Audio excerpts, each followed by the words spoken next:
there are 3 spots open in this $500 fantasy football draft that I'm sure we are going to be able to fill in this live stream, and I'm sure we are going to get this going in no time. Now, of course, it's going to take a little bit of time for us to find 3 other sickos that want to do a fantasy football draft on June 17th. So what we are going to do in the meantime, as we wait for this to fill, is we are going to go ahead and get a little warm-up going. And again, this is what I'd recommend if you are new to Underdog Fantasy or if you are a normal person. Don't hop in the $500 draft, of course. Instead, spend your time going and getting in these $3 drafts. Have some fun. Practice for your main fantasy football league. $3 buy-in in this tournament. If you're looking at the prize pool, $500K total, $100,000 for first. If you want to go, oh my gosh, how do you get $100,000 for first in a fantasy football league? That's a $3 buy-in. Well, in this 12-team format, 2 teams are going to advance to the fantasy football playoff tournament in week 15. Week 15, you'll be in a 10-player pool. If you're the highest scoring team, then you'll advance to week 16, where if you do the same thing, highest scoring player in that 10-team pool, then you'll be in a 310-seat final with $100K to first, $50K for second, all the way down the line. But this will be our little warm-up. We are going to be picking at number 11, and hopefully it doesn't take us too long to fill that $500 one. So let's move things around. Let me pull up that $500 draft on my phone because, if that draft filled and started without me, I would be a little upset. But of course, thank you so much for everybody coming to hang out with us in this live stream. I see y'all. I am excited to be with you. And I'm going to have to maybe go full screen real quick as I can pull something up. But, okay, we got that pulled. We are off. You actually see Barkley go at 1. 99% of these underdog drafts, you are going to have Jamar Chase off the board at 1 overall. Again, based off the dynamic of draft boards as of late, I'm more sympathetic to going with the running back early round 1 in comparison to the wide receiver. So, I mean, I've kind of gone back and forth all season in terms of like, oh, am I going to take Jefferson at 2 or am I going to be going with Barkley? Am I going to be going with Bijan? I am at the point where I am starting to just take Barkley at pick 2, keeping it stupid simple, arguably the most talented running back in the NFL, running behind one of the best offensive lines in the league. Jay is in this draft with us at 4. PB Batman is in here at 3. Jared in here at 12. Reed in at 6. Kawam in at 5. We got Nate Dogg in here at 8 as well. Rec is in Vinny's draft. So congrats on that, my friend. But let's go ahead. Let's take Amon-Ra St. Brown. I know some people are worried about Amon-Ra St. Brown's knee injury that he had. I mean, at least the surgery he had this offseason. But I'm keeping it stupid simple. With St. Brown, you have just seen crap. I was really hoping we were going to get one of Nico Collins or Brian Thomas on the way back around, but that's not how the cookie crumbles here. So we will take Drake London instead at pick 14. If I was on the clock in the Flock League, I am not going to go London here. I'm going to go with the running back. I'll take Achane. But like I said, I understand a lot of people are worried about no Ben Johnson. I understand people are worried about possibly an offensive line downgrade, possibly the surgery Amon-Ra St. Brown had, yada, yada, yada. The dude, from a points per game perspective, 3 straight seasons with top 10 finishes, back-to-back years, top 5 finishes. From a points per game perspective, if you're looking at totals, because he never misses any time, he waits till the offseason to have his surgeries. You actually have him back-to-back wide receiver 3 finishes in total fantasy points as well. 2.4 yards per route run, 2.69, 2.56 over the past 3 years. St. Brown's a freaking beast. So it's going to be a good one. It's going to be a good one. And we got 2 more spots open for that $500 draft until we get in there. And again, I know we already talked about the structure of this tournament, but also if you're wondering how I draft so many of these teams, they're best ball again. So with that, there's no time commitment at all during the season. Your best starting lineup gets submitted for you at the end of every single week. No waiver wire. We're going to go extremely deep, drafting guys like Jalen Tolbert, Amari Cooper, etc., etc. So if you wanted to have some extra fun in fantasy football drafts, maybe prep for your main league, I would say these best ball drafts are 100% the way to go about that. And of course, you can join using my code and you support the live stream and at the same time get a bunch of extra goodies. If you use promo code FLOCK, you'll see the link in the live chat or the QR code on the screen. If you use promo code FLOCK, you will get a 50% deposit bonus up to $1,000. Plus, on top of that, you're going to be getting a free NBA pick'em for the finals. Plus, on top of that, you'll be getting all my 2025 fantasy football draft guides and draft cheat sheets for your sleeper Yahoo ESPN leagues in July, August, September. The whole 9 yards. Make sure you use code FLOCK and you can find that link everywhere. If you wanted to draft on Underdog, however, you do need to be in one of these states, and Underdog is pretty damn strict about this as well. So you can see the map there, see if it's in your state. But they're in Texas, New York, California, Florida, etc., etc. They're on all the big ones. Dylan says, Bijan Bucky, that's a unique combo. Not really. Bijan has an ADP of like 4. Bucky has an ADP of 21. I don't think it's unique at all, really. Dylan says, what's the video schedule for the next few weeks? You got it planned that far. I do not have a single video planned at this point, my friend. My plan is to be crushing drafts until things change. If we get an update, maybe we'll make a video. We're going to go Kyren Williams here at 35, and then we're going to get whatever elite quarterback makes it to us at 38. We know the team here at pick 36 and 37 won't take both Josh Allen and Lamar Jackson. And honestly, I don't care which one we get on the way back around. So we can go Kyren as our first running back off the board. And again, the reason I take Drake London instead of Devon Achane in the last round is with the expectations that we're probably going to get a pretty good running back here at the end of the third, which is exactly what happens. And Josh Allen goes, so we're just going to get Lamar Jackson at the beginning of the fourth. So let's move this. CLT is asking, has Jacobs been dropping lately? No, he is not. At least not for me. Almost Microtrip saying that Terry's been falling lately. I've noticed Terry falling in some drafts. Clearly in this one, he doesn't. He still goes at pick 28. And there's one spot open in that $500 draft if anybody wants to join with us. Hopefully we can do some more of these, but it is what it is. Dylan says, I really like the Amon-Ra, London, Kyren, Lamar combos. Yeah, I mean, having the anchor wide receivers that we call them here in Underdog drafts, where wide receivers a little bit tougher to come by later. Getting yourself a running back that has top 5 upside. Like realistically, if we are going to look at Kyren Williams here, I understand that maybe people look at the real life efficiency numbers and like make an argument, oh, Kyren's a bad running back, blah, blah, blah. And I want to remind y'all, with Kyren Williams coming into the NFL, we looked at his measurements and we went on record saying we had never seen a running back be that small and that unathletic at the NFL Combine and turn into a player that makes a difference in fantasy. Kyren Williams was able to buck that trend in 2023. We immediately apologized, took the guy in 2024 drafts, and I'm going to keep taking him in 2025 drafts because back-to-back seasons, he's played over 80% of the snaps. Like, what else could you possibly be looking for? 80% of the snaps, back-to-back seasons. The receiving involvement wasn't great this past year. Hopefully that can go in the right direction. Obviously, Jarquez Hunter coming in can take some receiving work. The player that I've noticed that is falling, that I'm going to try to get in more drafts. I feel like we already have a decent amount of him, but I absolutely love the price point, and I love what the team at 3 here has done, is the Devonta Smith pick is just a clear smash in my opinion. Let me go. How many drafts have I taken Smith in? Because Smith has just been falling like a rock. I don't know why. I have Smith in 11% of my drafts. It looks like I've not taken him in any high stakes drafts, however. So from a dollar spent perspective, I'm not that heavy on him. You can see all my Eagles exposures here. Seems like I'm over 11% both the receivers in Philly. But I guess like I have AJ Brown in a decent amount of drafts, dollar spent wise, but just not Smith. Hopefully in the $500 draft today, I can get Devonta Smith.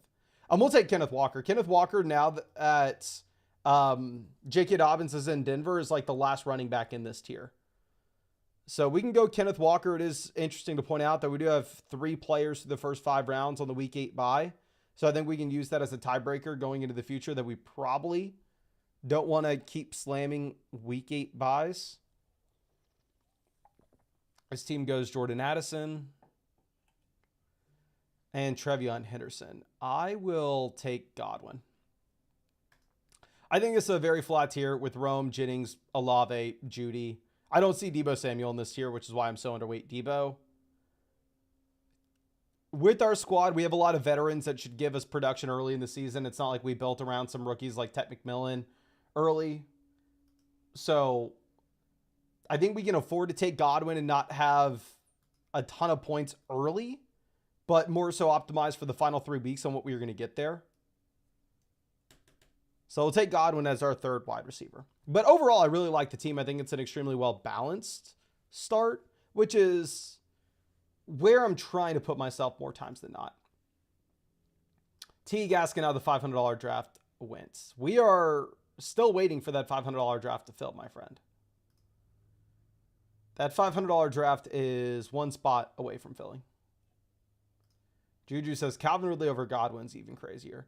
So, I mean, you're not going to sit here and have me talking about Godwin being a bad value, right? Like, we can go through and we can look at what Godwin did last season and go, okay, if he is able to get anywhere close to this, is the wide receiver 2 in points per game at 19.69. And if you actually look at that, I guess he played 86% of the snaps against Baltimore before going down, so I'm not going to even make that argument. But 19.69 fantasy points per game was the number 2 mark, only behind Ja'Marr Chase. Vinny says the big dog has officially started. I guess Antler Ice maybe is in this with us as well. So let's abandon this $3 draft. Let me pull up the $5 draft. Let me get the $3 draft going on my phone. And I have good news for the $500 draft, ladies and gentlemen. Good news. Your boy is picking at numero uno. This is the second $500 draft we've done on the live stream. I've done slow $500 drafts already, which is why when I show you all my exposures, and you're like, oh, how have you already spent $700 on AJ Brown? So I took him in a $500 slow draft. I actually made a video about that draft, but regardless. But I do not think we've had the luxury of taking Ja'Marr Chase in a $500 draft just yet. So we'll scoop him. We'll hopefully have some values falling to us at the 2-3 turn. But let's go.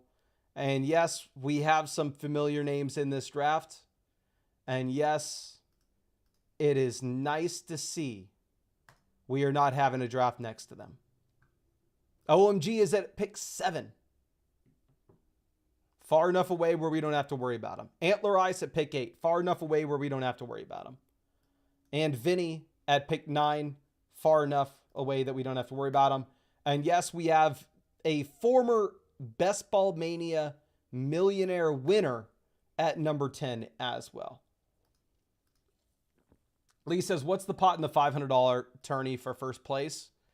The $500 tournament, whenever I won this tournament back in the day, it was only a $250 buy-in, and we won $100,000 for first that year.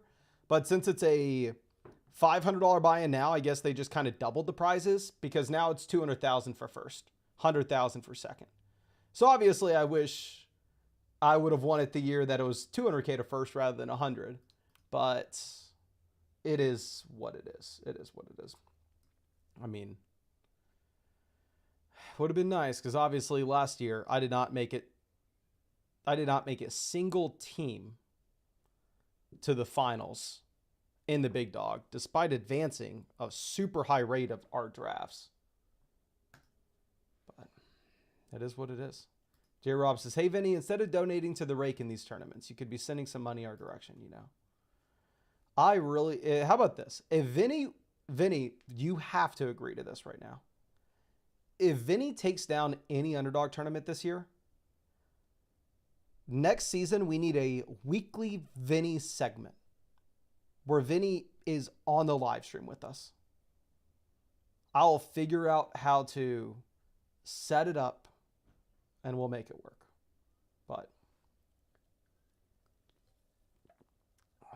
If Vinny takes down a tournament, his butt better be on one of these streams with us. I'll say that much. The former BBM winner is in here. Good luck, my friend. And if I had an easy way to pull you into the stream, I would love to. But Colin says, did you profit last season? I showed this 1,000 times. I didn't profit last year because none of the high stakes drafts that we did, we made it to the finals with. Advance rates, super good across the board. I had a Best Ball Mania team make it to the finals as well. But obviously, with so much of the tournament prize just going to the very top, when the team you get to the finals does absolutely nothing, which my team didn't, it was built around a Nico Collins, a Zay Flowers, Lamar Jackson, week 17. That was a game where CJ Stroud just completely shat the bed. We didn't win anything. So you can see, like, I've showed this 1,000 times. I'm sorry to keep bringing this up, but you can see our advance rates, super good last season. The issue is, like, it doesn't really help us much getting to the finals in BBM with nothing happening. However, I mean, if those high stakes drafts, we got crushed in weeks 15, 16. Okay. Now, Derrick Henry makes it to Nolan at 18, and he says 1% Henry for $1,000. Love to see it. That's what I was talking about. I don't know if you were here, where I was like, Cade Otton of all players, like, I'm underweight in general. I have like 6% Cade Otton, but I've taken him in like 3 $500 drafts. So he's like my most invested into player by far, even if I've not. Okay. The week 17 bringback does not matter nearly as much in a small field tournament like this with, I believe it's like a 10-team final. Let me see. Yeah, it's only a 10-seat final. So I'm not taking Trey McBride here because, oh, the Cincinnati Bengals play Arizona in week 17 and we need to hope for a shootout. I'm taking Trey McBride here because I think he can outscore the wide receivers in this range. So we will go Higgins, McBride, 24 and 25. And we'll roll with it. Okay. Lee says, I don't have the Vinny or Mason Bank. How about this? If anybody in this live stream wins a tournament on Underdog this year, your butt better be coming onto the live stream with me next year.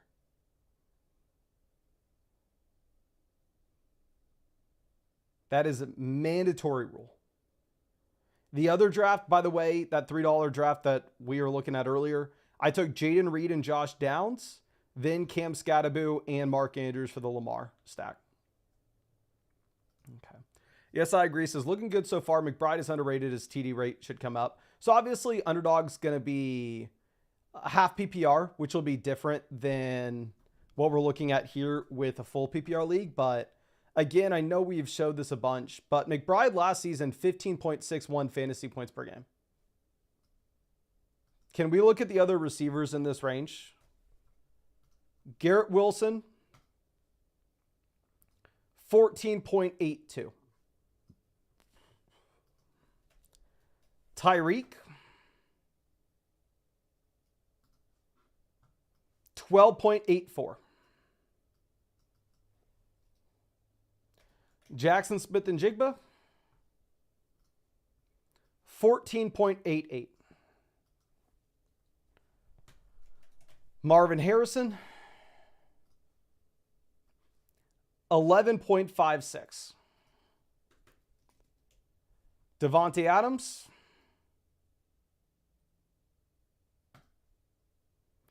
17.24. So the only receiver here kind of at the 2-3 turn that outscored McBride last season is going to be 33 years old this season on a new team. McBride stepping into the prime of his career, and at the same time, Trey McBride last year, while he was averaging 15.5 fantasy points per game, the dude had 2 touchdowns off of 111 receptions. If that touchdown rate, it doesn't need to go to 10%. It doesn't need to go to 9%. It doesn't need to go to 8%. If that touchdown rate just comes up to 5%, 6%, 7%, and the dude scores 7 touchdowns this next season, that points per game mark can very easily clear even the wide receivers going in round 2. So, J. Rob says, damn, 41 entries in the sprint making it to the finals and a $0 return's crazy. No, those sprint teams made money. the screenshot that I had taken is right when they advanced, like in round 15. I mean, in week 15. So it just was showing that they weren't winning money, but sprint teams won money. We didn't come close to winning the tournament, which obviously if we would have won the sprint, we would have been highly, highly, highly profitable. But that's not the way the cookie crumbled. But yeah, I think no other person advanced as many sprint teams as we did. I think I'd be surprised if anybody else advanced more than 41. I know that this is super boring. I know people are going to be upset by this, but we are going to just, again, click whoever the hell's at the top of ADP, because I talked in the last draft. I really like the Devonta Smith value in round 5. This is a player that's been falling a tremendous amount. We already have 11% of him, and if we're going to be able to get him in round 5 continuously, oh my gosh, Quinshon Judkins at 50. I have never seen Judkins go anywhere close to there. That is crazy. Zay Flowers 51, Sutton 52. Sutton would be the other wide receiver that I'm taking. Sutton's also another player that's falling. Like, my exposures, I'm going to be extremely underweight Zay Flowers. I'm going to be extremely underweight George Pickens as well, just because consistently when I'm at this 4-5 turn, the players that I'm looking at, now that Travis Hunter's fallen here, I've started taking Travis Hunter. I'm snagging as much Devonta Smith as I can. I'm taking a ton of Courtland Sutton. I like George Kittle, and I love taking Amari Hampton when he falls as well. So overall, I'm probably going to be very underweight Zay Flowers. Not because I hate Zay Flowers or anything, but more so I just really like some of the other values that we're getting at the turn. Okay. Waddle goes 56.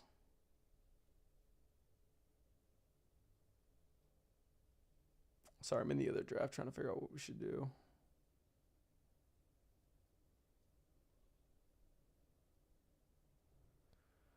We'll just let it take the worst player in the draft. F it. Jalen Hurts goes 57 to Vinny. Vinny going with the bully quarterback with Lamar at 40, and then follows it up with Jalen Hurts at 57. So clearly, whenever you have Lamar, it's not ideal to take Jalen Hurts. But it is such an interesting hypothetical where you're sitting and you already have A.J. Brown in round 2. You get the screaming Lamar ADP value and the screaming Jalen Hurts ADP value. So it is a super interesting build from Vinny. I'm going to be excited to see how your team plays out, my guy. Lil Zixel says, Pickens going to go for 85, 1,108 this year. Now, of course, it's hard to hold any of Pickens' previous production against him, just given the fact that, I mean, the dude was playing with some of the worst quarterbacks in the NFL. But can we collectively take a guess? Do y'all want to guess the highest career finish George Pickens has ever had from a points per game perspective? I'm not saying like the actual points per game, but just the wide receiver finish. Do you think it's wide receiver 12, 15, 18, 21, 24, 27, 30, 33, 36, 39, 70? What do you think the highest wide receiver finish George Pickens has had from a points per game perspective the 3 years that he's played? We got 24, 25, 18, 30, 26, 34, 17, 30, 28 through 31, 23, 30, 27, 24, 29, 35. Not a single person was low enough, really. Highest this dude's ever finished is wide receiver 38. And what we do on the site as well is we take out any player that didn't play at least 6 games. So the best we've ever seen from Pickens, he was a high-end wide receiver 4 in fantasy. Incredible young player, gets to play with the best quarterback of his career. So I completely understand people saying, oh, that's irrelevant, Mason. He's going to be much better off this season. And he very easily could be, but I don't know. We are going to take David Montgomery and Caleb Johnson. I'm more excited about Caleb Johnson now that you have Rodgers in Pittsburgh. I know we've talked about this a lot, But previously, I wasn't really taking Caleb Johnson at the beginning of round 7. But as soon as Rodgers signed and Caleb Johnson's price tag didn't really go anywhere, I'm in on him. Good running back prospect. Receiving workload's probably not going to be great, but you should have more trips to the red zone with Rodgers under center in comparison to what it would have been with like Mason Rudolph. So we'll move this over. It would have been ideal for us to possibly get Burrow for the Chase Higgins double stack, but it is what it is. It's not going to happen in every draft, right? Mark says he played for the Steelers, man. Come on now. I mean, like I said, I understand George Pickens has had horrendous quarterback play his entire career. But one thing as well that we can reference with Pickens is, when's the last time a Steelers wide receiver changed teams? Ooh, crap. I guess we just auto-drafted in the $3 one. But when's the last time the Steelers... Who did we auto? We autoed the big Q. Let's go. But when's the last time the Steelers had a wide receiver change teams and then was better on the second squad? Because what we've seen as of late is the Steelers get rid of these guys at the right time. Whether it's Antonio Brown, whether it's Juju, whether it's Deontay Johnson. My answer to this, the last time we've seen a wide receiver get better after leaving Pittsburgh, would be Emmanuel Sanders, and that was in 2014. So that was over a decade ago.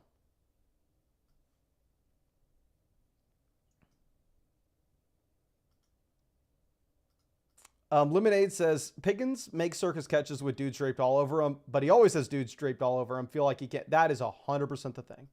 Pickens is amazing at the catch point. I would rather have the boring wide receiver that just gets open, where it's not like he has to make a highlight grab to bring in the reception.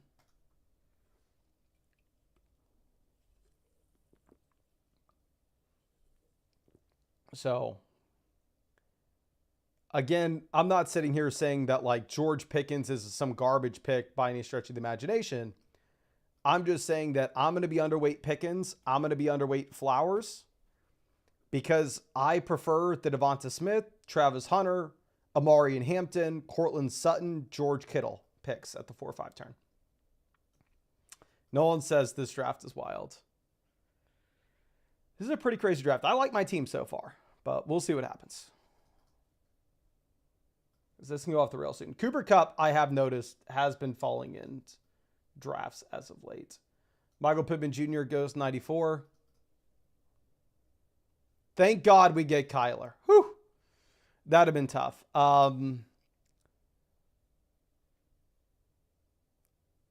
Y'all know I love Bo Nix in this range. Issue is we don't have Sutton. Y'all know I absolutely hate taking Marvin Mims. The odds that we get Evan Ingram in round 10 is going to be slim to none. Scattaboo, I've said all along,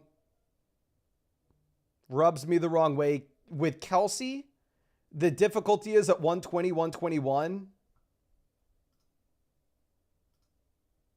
My favorite picks there are tight ends.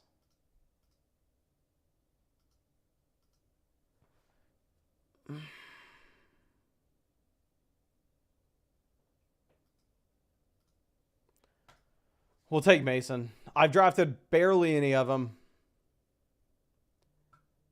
Again, I want to reiterate, my personal stance is that I don't think we have any real proof that he is a good running back.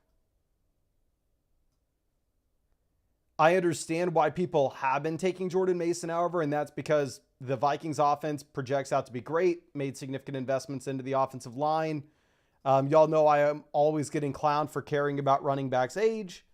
And Aaron Jones isn't exactly a young running back. Jones is going to turn 31 years old this season. All in all, I do not like taking Jordan Mason, but our team desperately needs running back production where we only have Montgomery, Caleb Johnson. I'm not a Scattaboo guy. We've gotten a lot of Tyron Tracy in round 10. We're never going to get Jordan Mason in round 10. Taking Bo Nix here, it's going to be impossible for us to find a Denver Bronco that we like at cost. Once Sutton's off the board, essentially. If we were in the middle of the 9th, I could go Bo Nix unstacked and say, like, we'll take Evan Ingram in the 10th. But here, there's no way in hell we get Evan Ingram on the way back around to 120. I'd probably prefer Kelsey over Jordan Mason in a vacuum, but the issue is we fast forward to pick 120. Some of my favorite picks on the board are going to be tight end, and we already have Trey McBride. So, not a fan of the Jordan Mason pick whatsoever. But realistically speaking, we needed a running back. I'm not going to be going through and reaching on like J.K. Dobbins.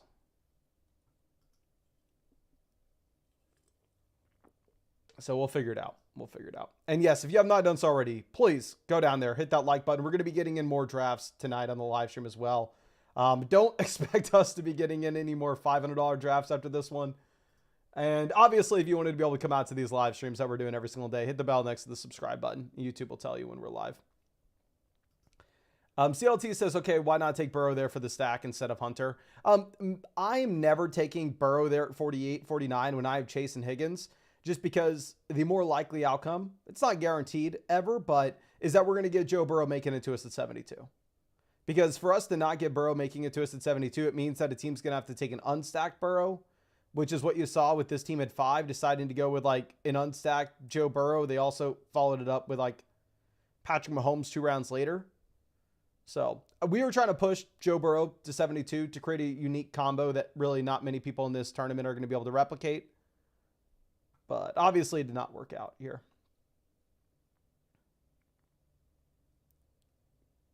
Okay.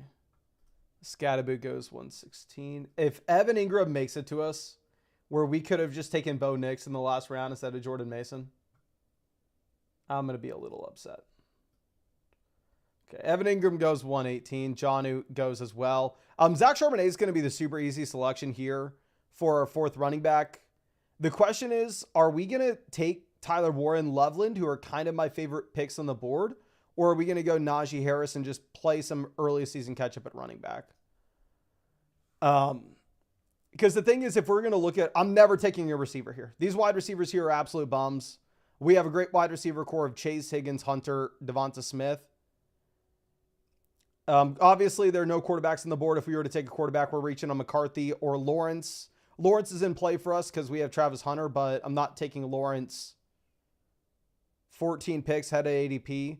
We'll take Najee. I think Najee is a nice cover when you have like Caleb Johnson as your second running back, right? Jordan Mason is your 3rd guy. Charbonnet is your 4th. Because if you're looking at that kind of setup, we're really not expecting to have much early season production from our running back 2s. We're more so banking on guys that if their situations were to change, you could see a ton of production in the second half of the season. So maybe it's nice to get some Najee Harris in here just to have the production at the beginning of the year. But it will be tough, of course. Let me pull this over. Just trying to figure out what we should do in the other draft.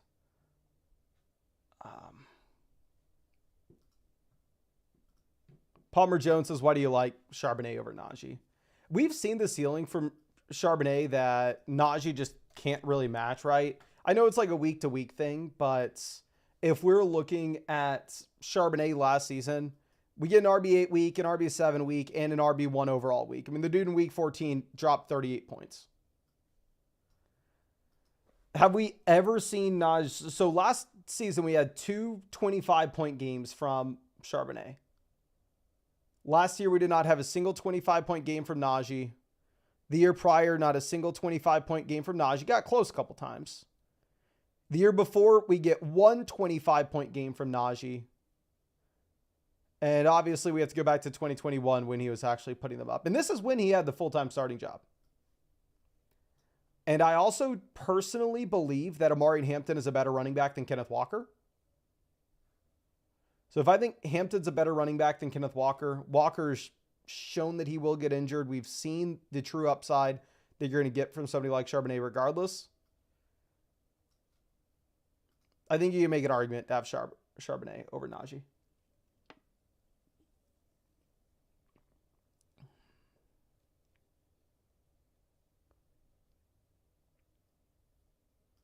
Bree says, every team got their stacked quarterbacks. This lobby is going to be a very tight race. Team 6 has the best team, in my opinion. Team 6 goes Gibbs, Ladd, Brees, Tet McMillan, Pickens, Jennings, Reed, Jaden, Higgins. Interesting the Jaden Higgins pick over Michael Pittman Jr. Has an unstacked Brock Purdy, I believe. No, actually, I'm sorry. They have Purdy with Jennings, Herbert with Ladd. Vinny decides to save us from ourselves by sniping us on the big Q.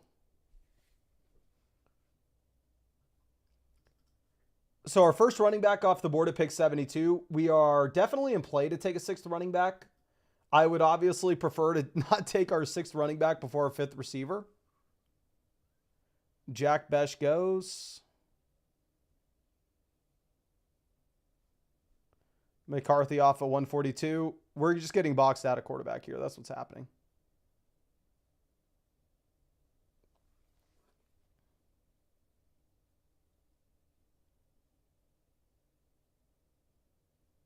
This team's also boxed out a wide receiver. They only have 4 names. Similar to us, they have like the wide receivers at the very top, not much below. Y'all know I'm not a Jaden Blue guy. I kind of prefer Trey Benson here. I think we go Trey Benson, Dallas Goedert, and call it a day at both running back, tight end.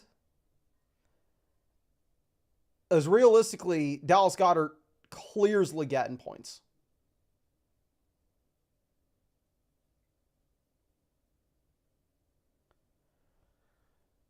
I mean, quarterback would be ideal, but next quarterback in ADP is Bryce Young, 157. We'll take Benson, Dallas Goedert. We're going to be done at running back. We're going to be done at tight end. I'm not really taking Jaden Blue here. I have no interest. I just don't think Jaden Blue is good. K-Rob says, is likely over Goddard. Crazy. It's kind of up to you there. But we're in a spot that we have the anchor receivers with Chase, Higgins, Hunter, Devonta Smith. We have no wide receivers in the middle rounds. We're going to have to take a bunch of bums at the very end of this. Abram says, what's wrong with going unstacked quarterbacks? If the quarterback's going to score enough points, I would have taken a QB. If McCarthy would have made it to us at 144, I was taking McCarthy. If CJ Stroud would have made it to us at 144, I would have taken Stroud. If Michael Penix would have made it to us at 144, I would have taken Michael Penix. The issue with like going Bryce Young at 145 is I just don't think Bryce Young scores enough points. So Aaron says Goddard Palmer there makes more sense considering your wide receiver situation and your week 17 correlation. This is a 10 team final. Week 17 correlation does not matter. And I say that having the Cincy and Arizona guys on the team. The last thing you should be optimizing for in a 10 team final is your week 17 correlation.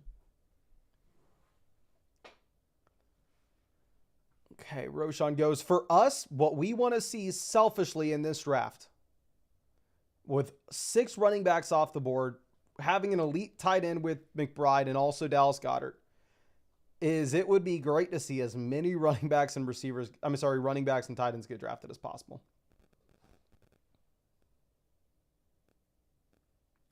Midden says Bryce Young, who went off in a few weeks last season.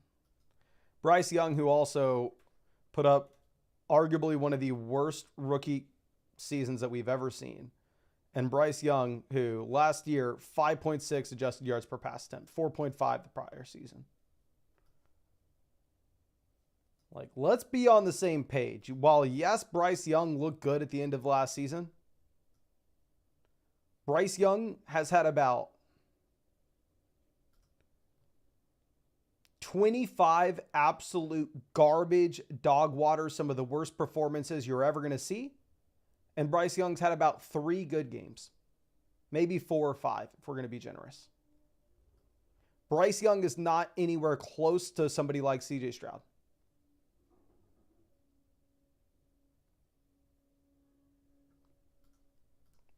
Okay, let's pull this over. DeAndre Hopkins.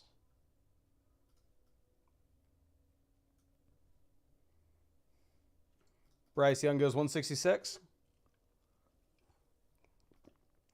We are only quarterback, wide receiver.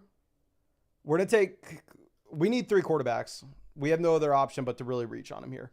I actually probably prefer some of the late Pittsburgh guys that we have in comparison to the late Seattle guys. So we're going to go Rodgers over Darnold. So we'll go Cam Ward as our second quarterback, Aaron Rodgers as our third. And obviously we are reaching dramatically on Rodgers, 14 picks on ADP. But frankly, it doesn't matter. We're picking here at the turn. And just looking at the quarterbacks that are going to be available, like we may not even have Daniel Jones making it back to us at 192. So it's like you either take Rodgers here or you're taking Tyler Shuck. And no matter what, like us going Kyler Murray, Cam Ward, we need a third quarterback. This is a smaller field contest. We just need points. So we'll grab the third quarterback. We have some Tennessee late round options. We have some Pittsburgh late round options at receiver as well. So interesting team. We've had a few builds like this season that feel very bad. That just in general, we have the anchor wide receivers, the top guys at the position with Chase, Higgins, Travis Hunter, Devonta Smith. No wide receivers at all in the middle rounds. Then we get stuck taking 3 extra wide receivers at the end of this draft, whatever it may be.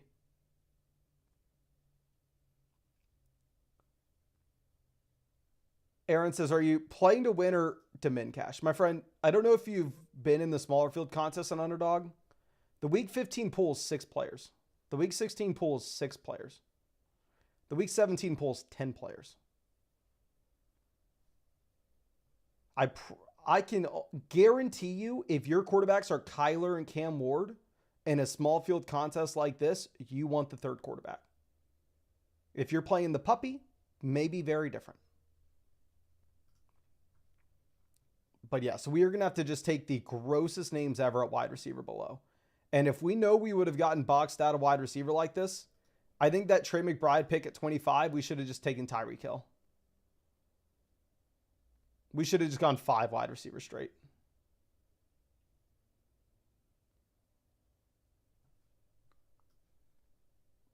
But let's move this over. Yeah, Daniel Jones off 182. So I think we are 100% right to take 2 quarterbacks here. Really, the question is not, should we have taken the third? The question is, should we have gone with like Trevor Lawrence instead of Najee Harris? Filet Fish says, don't call my GOAT Calvin Austin gross. Well, I'm going to be taking your GOAT in this draft, it looks like, my friend. I'm going to try to grab one random Titan receiver, one random Pittsburgh receiver. The thing, obviously, if you go like late Cam Ward, late Aaron Rodgers, you have a multitude of like Tennessee Titans and Pittsburgh Steelers wide receivers that are going late. So even if we don't get Tyler Lockett, we can go Alec Manor. Even if we don't get Calvin Austin, we can go Roman Wilson.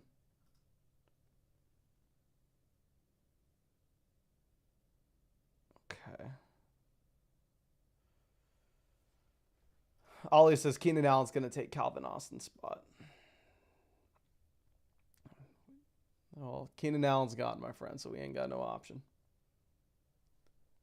Amari goes, we'll take Michael Wilson to pair up with one. I absolutely love the Michael Wilson price here at 192. He's going to just run a ton of routes.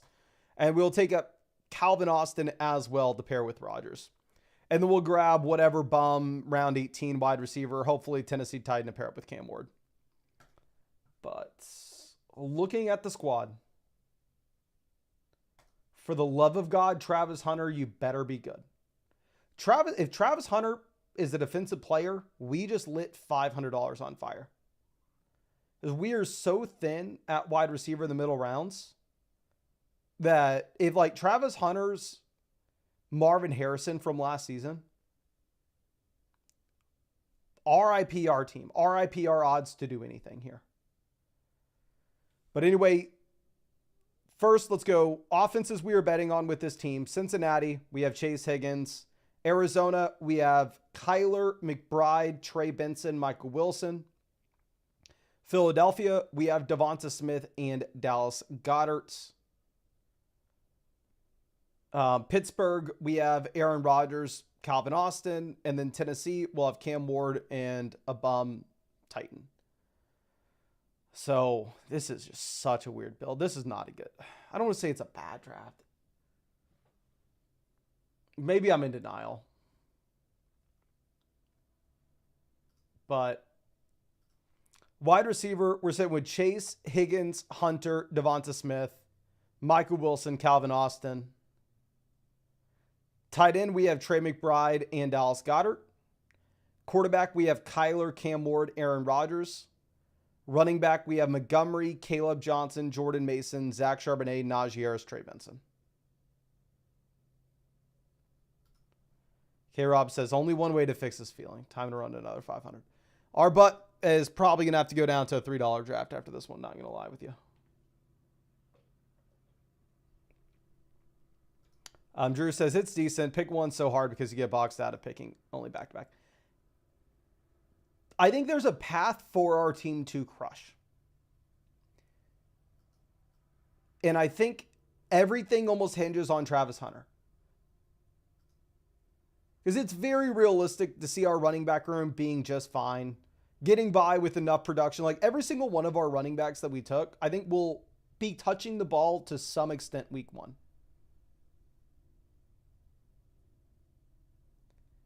And I think if you're looking at almost every single instance, they have a path to be an RB1 in fantasy. Some of these guys, it would take an injury. So running back, I think it's easy to see how it gets there. Tight end, it's easy to see how it gets there. Quarterback, I'd say the same thing as well. Wide receiver, for us to get there, Travis Hunter needs to be Jefferson or Chase's rookie season. Even if he's like Calvin Ridley's rookie season, we still may not have enough juice. We're going to take Tyler Lockett. Very easy for us to take Lockett there, pair him up with Cam Ward, and call it a day at receiver. So let's go ahead. Let's get in BBM.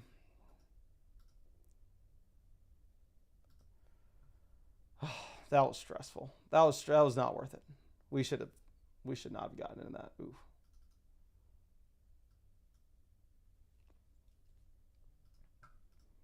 Dylan says, I don't think you need Chase Jefferson. If you get that, you win. If we get Chase Jefferson, I think we win that tournament as long as we have 1 to 2 running back breakouts. I think at minimum, our team needs a Calvin Ridley rookie season. Like if our team gets the Marvin Harrison rookie season, even if we get like the Amari Cooper rookie season, we're toast.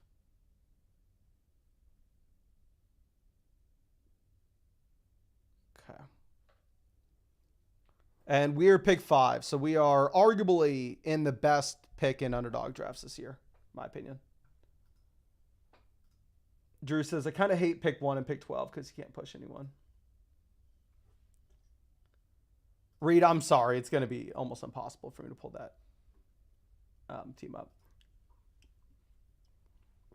Super Sauce says, why not just bet Hunter's yards over then? I can see if Underdog has any pick and projections season long for Travis Hunter.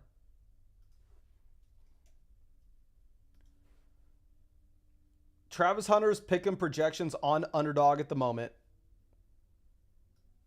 749 receiving yards, higher, lower.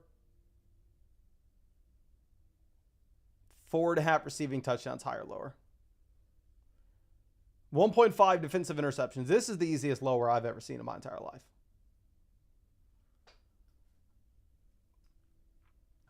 What are the other receivers that are going off in that range? Like Sutton is here. Like let's see in comparison how Travis Hunter projects to some of these other guys. CeeDee Lamb off. So we're actually going to get Barkley at 5, which will be very exciting. So let me pull up the 5 players that are going in this range, and I'll show you how Underdog's projecting them out for this next season. Now, obviously, you're going to give the slight edge to the rookie, given the wider range of outcomes, combined with the fact that you'd expect the majority of the production to come in the second half of the season, where the majority of value is coming from weeks 15, 16, 17 anyway.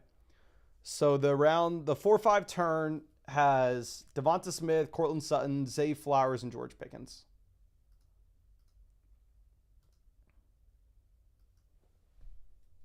And looking at the Underdog pick'em projections, the guy who projects the best there, somebody that we were saying that we did not prefer in that range. Here, I just queued up all the pick'ems on the side. They have Travis higher, lower, 749.5 yards. Sutton, 899. Devonta Smith, 874. And Zay Flowers, 899. George Pickens, 949. So Pickens has the best projection out of those three.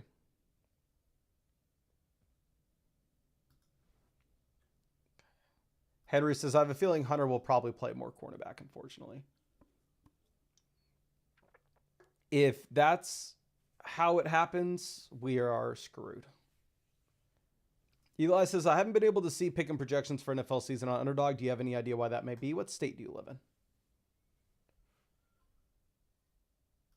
Super Sauce is wild to see Pickens that high. I think one reason may be is Pickens just plays every single week. Yeah, like Pickens has missed 3 games in his NFL career.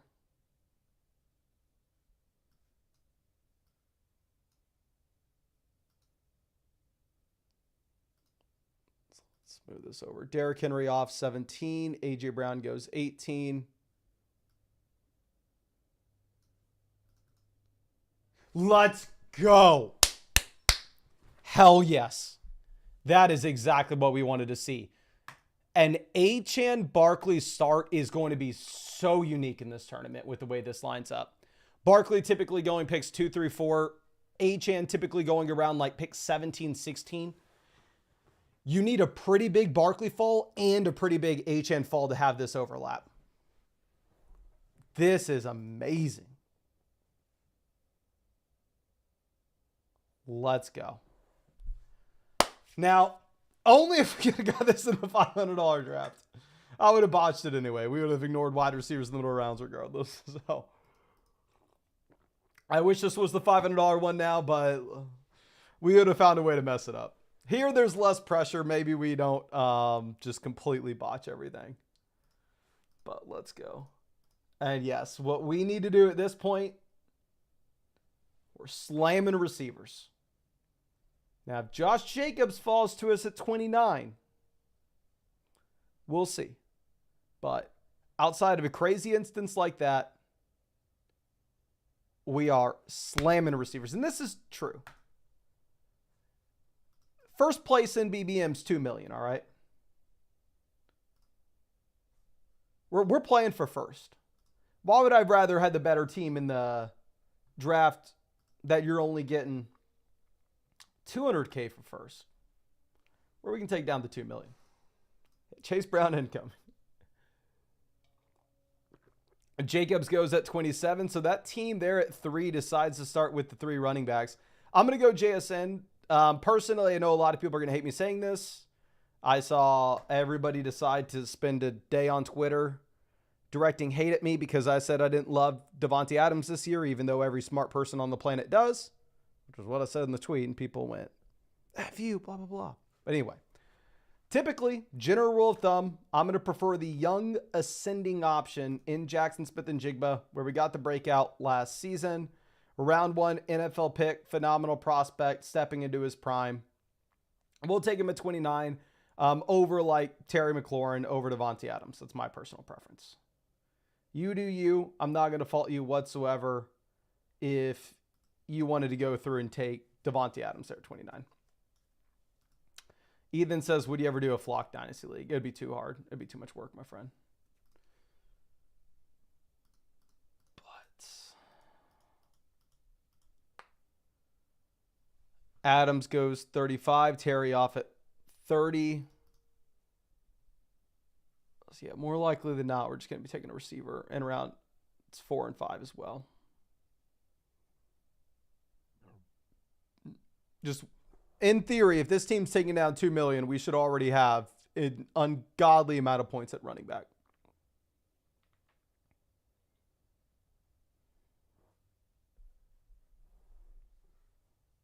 Drew's saying the big Q at 44.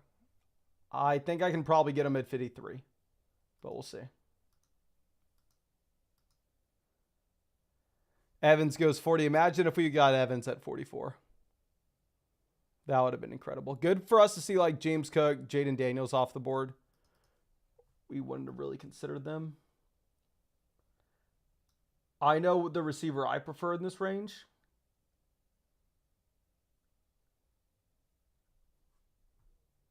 DJ Moore goes 42. That was not him. This is the guy, DK Metcalf. This is who we wanted. Perfect.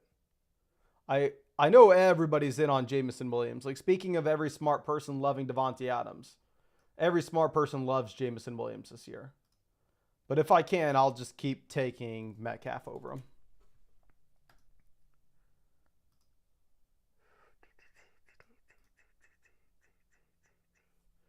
Hampton goes 47. In my opinion, probably the best round 4 value. Just when we start Barkley, HN, we can't go Hampton regardless. So I love that team at 2. Getting Hampton there at 47 after 3 wide receivers straight.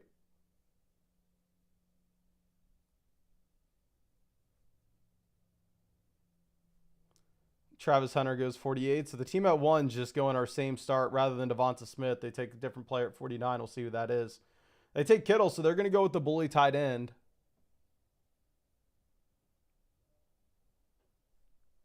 Waddle off at 50.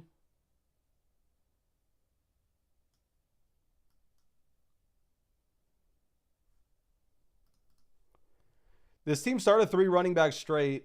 So, yeah, you'd assume that they have to take a receiver there, which we're going to get George Pickens. I know we just spent the previous draft saying that I preferred Sutton, that I preferred Devonta Smith, that I prefer Kittle, that I prefer Hampton. Well, they're all off the board, and I need a wide receiver, and I'd rather have Pickens over Calvin Ridley. So we're going to take Pickens at 53.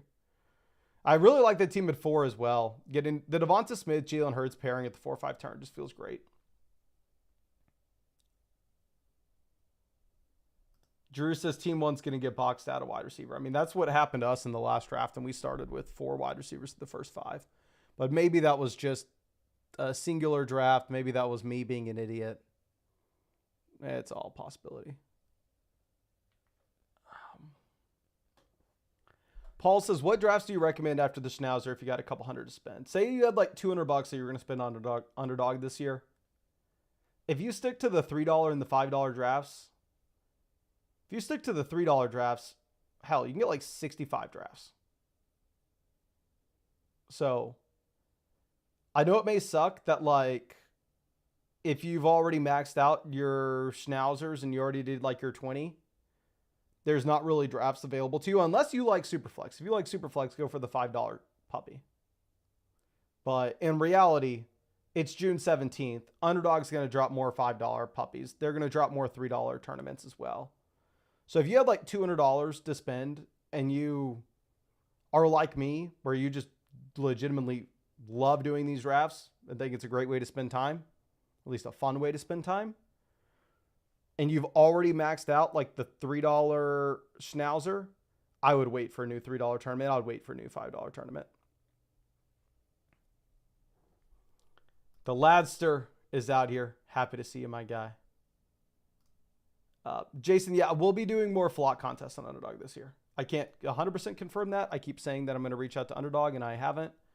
But one thing that I'm going to do as well, and I know I keep saying that we're going to do this, and it hasn't been done yet, but I'm hoping it'll be done soon. And I'm waiting to reach out to Underdog until I have confirmation on it.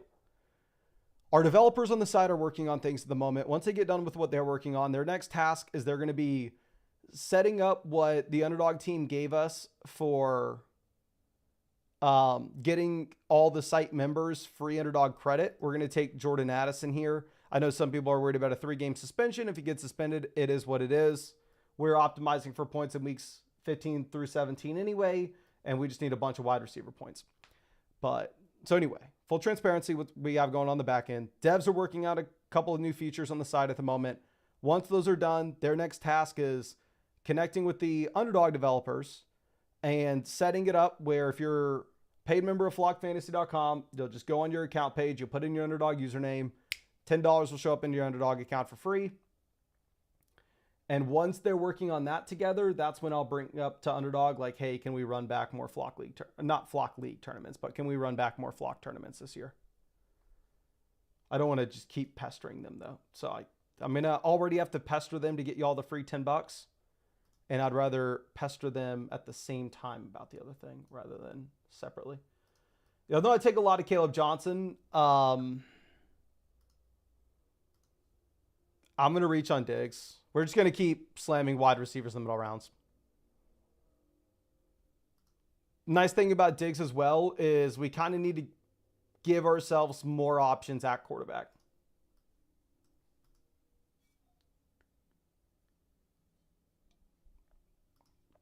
Yeah, Burrow gets sniped by that team at 1. The team at 1 has Chase, Higgins, waiting for Burrow at 72, and Burrow goes at 71. And that wasn't even a Chase Brown team either. Paul says, yeah, the $3 drafts are the best time killers. I wish there was like a regular $5 draft that I could do like 50 or 80 entries into. I don't like the super flex. Yeah, Underdog will have more of those, so just wait. I know it sucks that you just kind of have to wait. Again, I haven't talked to Underdog about any of this. My assumption would be, after drafting on Underdog for years, is they're waiting for the $5 puppy super flex to fill, and then I'd imagine they wait probably another week or so, and then they drop like a regular $5 puppy. Going says, Diggs over Reed. How dare you? I don't have a ton of Diggs, but I'm not trying to fade Drake May. I don't like the Kyle Williams price. And I am actively fading Jaden Reed. Like, just realistically, we're looking at this.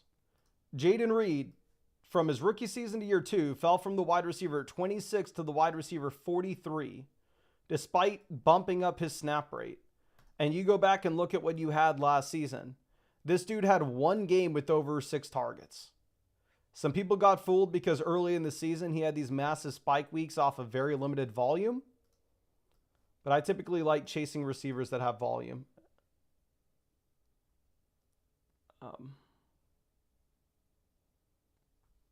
Caleb Johnson off. And then it would be more than, I mean, we could just leave it at that. But the thing is as well, Caleb Johnson fell to 88. That is an incredible value on Caleb Johnson. But I mean, and the thing is with the Packers, they decided to then go out there and make significant investments in a wide receiver this offseason. Jaden Reed may not even be playing in 2 wide receiver sets. So I'm not going to be some massive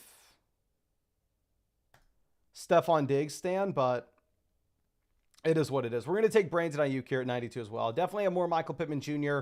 I know Ayuk's going to be falling because you have the reports that he may start off on the PUP. When if he does do that, it's probably a busted pick here at 92, especially we have 2 receivers coming off torn ACLs and a receiver that potentially is going to face a suspension early in the year.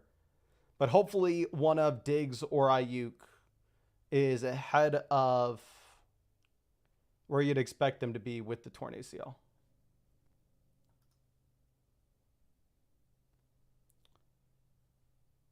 Okay, Jalen Warren goes 98. Matt says no reason to fade Jaden Reed. I feel like I just gave 5. And Aiyuk also gives us another option, a quarterback with Purdy. We're not going to go in that direction, though. We're going to take Jaden Higgins here as our 7th receiver, and we're done at receiver. If we get Purdy on the way back around 10, that's great. If not, us taking Jaden Higgins here opens us up to take CJ Stroud. So looking at all the quarterbacks that we have options for at this point, we can go Purdy with Aiyuk. We can go Dak with Pickens. We can go with May with Diggs. We can go McCarthy with Addison. We can go Stroud with Jaden Higgins. We can go Tua with Achane. We can go Darnold with JSN, and we can go Rodgers with Metcalf. So we have so many QB options that I'm never really going to feel the need to reach on a quarterback. And we can just kind of take whoever falls to us out of those. But anyway, we went with the anchor running backs out the gate with Barkley, Achane. Slam receivers after with JSN, Metcalf, Pickens, Addison, Stephon Diggs, Brandon Aiyuk, Jaden Higgins. This will be a team in which we are only drafting running backs, quarterbacks, tight ends through the rest of this. We're going to have 3 quarterbacks, 3 tight ends, and then 5 running backs.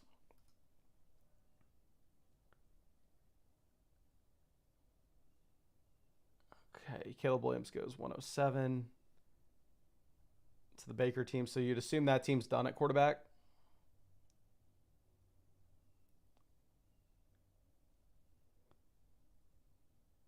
Kelsey goes 108. Interesting to see the Mahomes team pass on Kelsey, despite not really having any other chief pass catcher, in favor of going Justin Fields.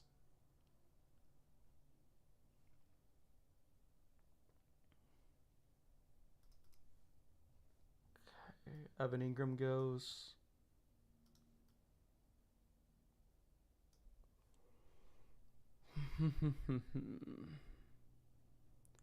Jonnu could definitely be in play for us as well to really make Tua more appealing late.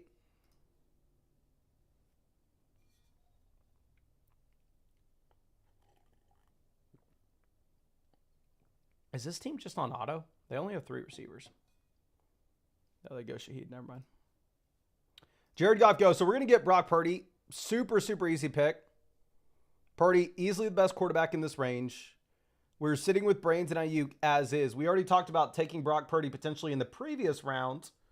But the reason we went Jaden Higgins again with the thought process that, one, maybe we get Purdy on the way back. If we didn't get Purdy, we possibly would have got Dak. And 2, at the same time, Jaden Higgins opening us up the possibility for CJ Stroud. So, Brock Purdy 116 feels great.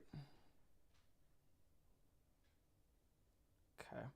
Bingo Bongo says, with the large push for 3 quarterback builds this season, do you see an opportunity to go with an elite quarterback? 2 quarterbacks in the first 10-ish rounds. Daniel Jones sinking into the 15th just isn't for me.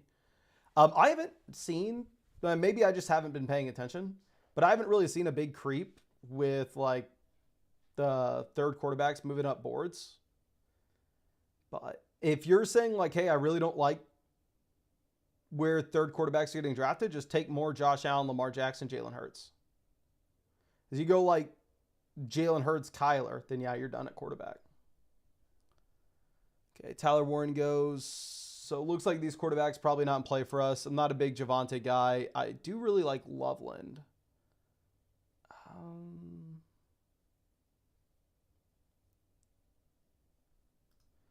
We're going to take Loveland. Structurally, it's probably difficult to try to justify it. Because the thing is, we go Loveland here, we're going to take 3 tight ends regardless, right? But I don't know. It's just hard for me. Like, Javonte could be an absolute 0. At this point of his career, Javonte may just be a replacement level running back. Like the same exact player that Miles Sanders is. Not saying that's the case, but that is in the range of outcomes. And Loveland was just a top 10 NFL draft pick at tight end. So, just from a process perspective, maybe like structurally, we should have gone with the running back there if we're going to take 3 tight ends regardless.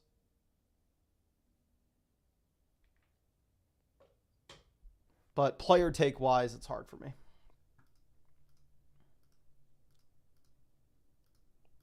Okay. And he says, Loveland's hurt and Komet's keeps getting steady coach speak. This is the same coaching staff that has no investment into Komet and just spent the 10th overall pick on Loveland. Obviously not ideal for Loveland to be injured in June, but it's June. So Dallas Goedert goes 133.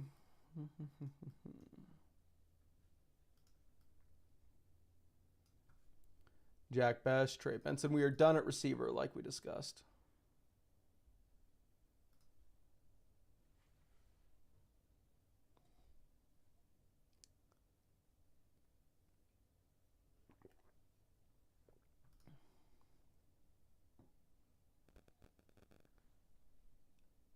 Rashad White goes 136. Mighty Mitch says, do you have an input code for Underdog? Yes, sir, I do. Don't know if you're trolling me, but I'd be happy to tell you regardless. If you use code FLOCK, you'll get that deposit bonus. You will get all our rankings, draft guides, etc., the free pick, the whole 9 yards. The link's in the live chat description, and the QR code's on the screen as well. So we're going to get McCarthy. Stupid, simple pick. We need another quarterback. We have Addison. Vikings project out very well this season. So McCarthy here at 140 is just an absolute auto click. And I love our team. Running back, we have the anchors holding it down. Hopefully we do. If Barkley or HN get injured this season, this team's Dunskies. But we have Barkley, HN at running back. We have just a swarm of wide receivers with JSN, DK Metcalf, George Pickens, Jordan Addison, Stephon Diggs, Brains and Aiyuk, Jaden Higgins. Quarterback, we have Purdy paired up with Aiyuk. We have McCarthy paired up with Addison. We have Loveland at tight end. Here's what our team is betting on. There have been improvements in modern medicine, and destroyed knees aren't as devastating as they once were.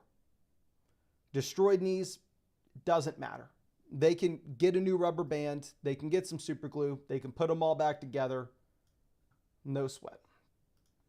That's the hope, at least. Dobbins goes to off as well. We'll just take Isaac Grindo. Haven't drafted too much of him. Issue with Grindo is even if CMC were to go down, I don't think you're guaranteed that Garindo's the RB2 here. I think it could be just somebody we're not expecting at all. Yeah, can't take the big Q, sadly. Vinny says, Mason, do you have a fancy subscribe animation? Yes, sir, we do.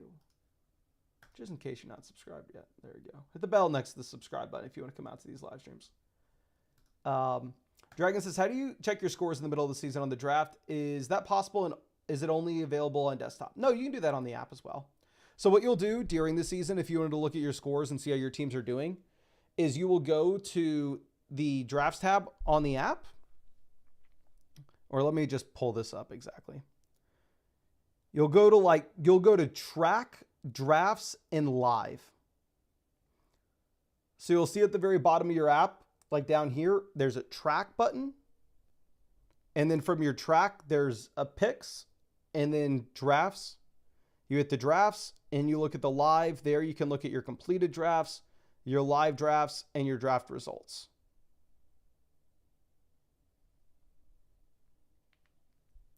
Okay.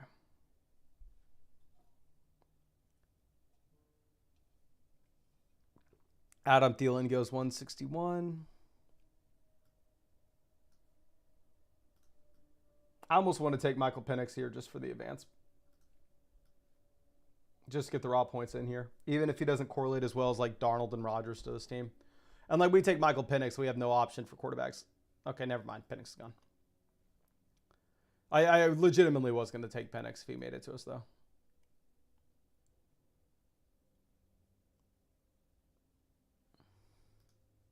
Jalen Wright goes, we'll just take Tink Bigsby as our fourth RB. Ambiguous backfields. I know a lot of people go like, oh, look what this coaching staff did with Bucky Irving. Whoever the running back's going to be here is going to score a bunch of points. That may not be true. But we need another running back. I only want to take 4 running backs in this build because we're going to need 3 quarterbacks and 3 tight ends. So I don't want to wait forever on our 3rd, 4th, and 5th RBs. So we'll take Bigsby. And then like the quarterbacks that would correlate with our team, like Rodgers with DK, Darnold with JSN. There's a good shot we just get him on the way back around at 173. So there's no reason to really push it there at 164.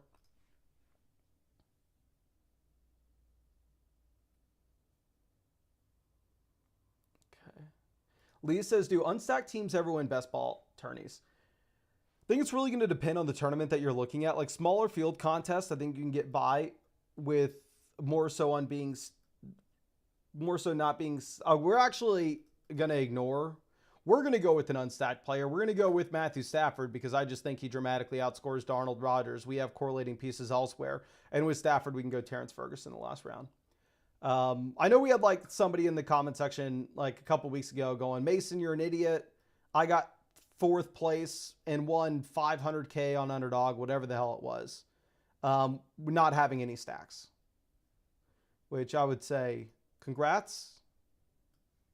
But also, just because you're unlikely to win without a stack doesn't mean you're guaranteed not to win without a stack. Just making correlated bets in large field contests are generally a good idea.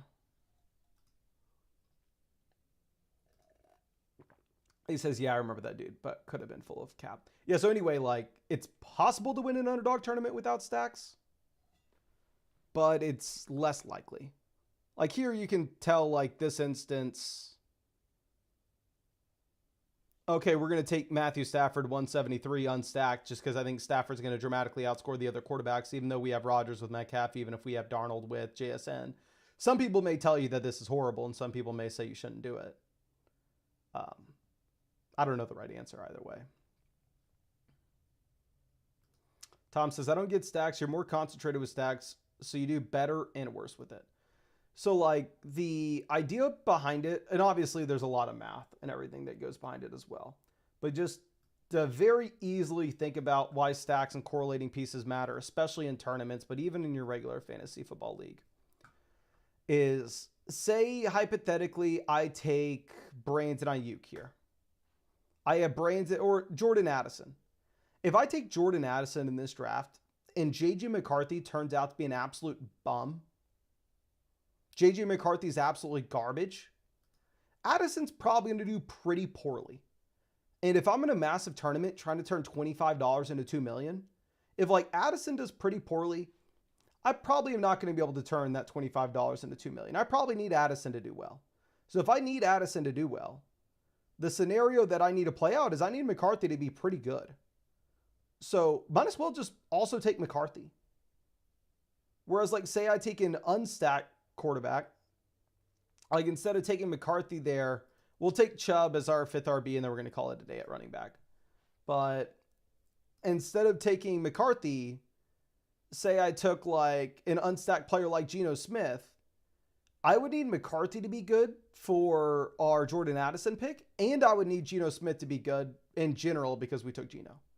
Whereas if I take both players that are attached to that one outcome, I only need one outcome to happen and I can hit on 2 players at the same time. Now, obviously, if McCarthy ends up being a bum, it works in the other way where, I'm going to have a horrible quarterback and a horrible wide receiver. But also, like, you're not going to... Drafting for 6th place in this, you win $0 if you get 6th place in this 12-team draft. The only way you can even get to the fantasy football playoff tournament in this 6-team draft is if you're inside the top 2 teams. So, you need to really polarize your range of outcomes. You need to either have a God squad or an absolute dumpster fire. Because anything in between doesn't matter. Like if you don't have a God squad, you're not winning anyway. We'll take Terrence Ferguson here to pair up with Matthew Stafford as our second tight end. I like Terrence Ferguson as a prospect. I think it's a reasonable price. We're going to get 3 tight ends. Now, the concern that I have with this team, I love this team, by the way. I love this team. This is the ideal underdog build. We get very lucky to make it happen. Running back, we have Barkley, Achane, Isaac Rindo, Tank Bigsby, Nick Chubb. Quarterback, we have Purdy with Aiyuk. We have McCarthy with Addison. We have Stafford with Terrence Ferguson. Wide receiver, we have Jaxon, Metcalf, Pickens, Addison, Stephon Diggs, Brandon Aiyuk, Jaden Higgins. Tight end, we have Loveland, Terrence Ferguson, whatever tight end that we're going to get here at the very end. The issue, if there is one with this team, where this team could get crushed, is looking at the dynamic of it. 2 of our 3 tight ends are going to be rookies. Looking over at our receivers, we have 1 rookie, 2 players coming off torn ACLs, and then a player that may be suspended at the beginning of the season. So I think this team has an insane ceiling for weeks 15 through 17. However, we may not be able to get to the dance. If this team can't score enough points through the first month of the season, where like both Diggs and Aiyuk start slow, while at the same time, maybe the rookies start slow at tight ends, we just may not have enough points at the beginning of the season. Dylan says, I won 10K 2 years ago for 6th place in a puppy thanks to Mason's advice. I had stacks of Dak with Lamb and also Baker with Evan. Stack him. Yeah, I think you want to stack.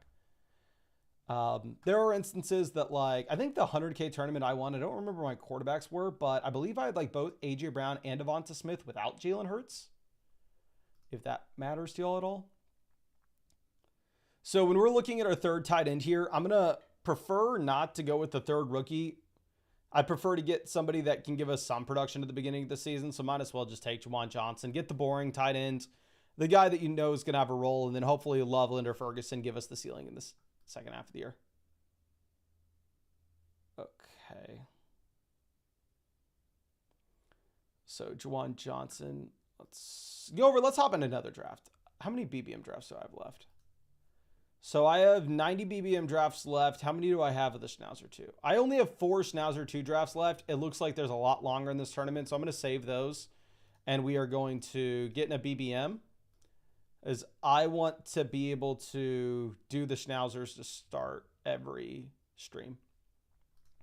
Nathan says, I just joined the flock not long ago. I think I've seen something where you made a cheaper way to subscribe. I want to make sure I've done the right one. Are you talking about the YouTube membership, or are you talking about the actual website that comes with everything, flockfantasy.com? Because flockfantasy.com, the price did not decrease, to be completely honest with you. The price is probably never going to decrease on flockfantasy.com. We're constantly just working on how we can make the site itself better. So it seems like the price is cheaper just because you're getting a lot more at the same cost. But the YouTube membership, which I can tell that you have as well, should only be like $2.99. If you just hit like the join button on YouTube, it should only be $2 really, or $3. We got Cameron in here at 11. We got Maxwell in here at 5. We got Loop in here at 4. Lee Watley in here at 7. And Vinny is in this draft with us, as he always is. So Julius asking if we ever do weekly winners. I am actually in some weekly winners slow drafts at the moment. This is my first year really trying weekly winners. When Underdog first dropped weekly winners a couple years ago, I did like 3 drafts and realized I had no idea what the hell I was doing, and I never really revisited them. I know a lot of people are wanting us to do weekly winners again. So what we are going to probably try to do is do a bunch of slow live drafts, and then do a bunch of slow weekly winners drafts. If I have any success with them, then I'll start live streaming them. But the thing with this, and I genuinely mean this as well, is I have so little idea what to do in weekly winners that if I stream anything, you may just get significantly worse watching the stream.